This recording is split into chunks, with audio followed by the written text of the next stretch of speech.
So some are finding it tough to find work in the current market, including myself. But the solution is to just share stuff.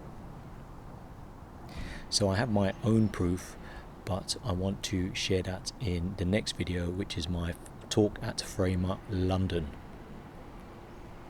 Now, speaking to other designers, the main thing is about fear of sharing stuff, and I totally get that. So I met one designer who is Shrey, who is a student from India, and he's doing a master's. So what he's doing is he's just sharing work on LinkedIn, and he's actually getting client work. So if I look at myself when I started my career about 10 years ago, that's something I wish I should have done a lot sooner.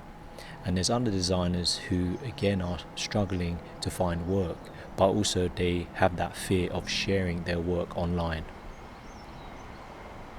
So just remember this one thing, that if you are a designer, when you do present work, it is inevitable that you're going to get negative feedback.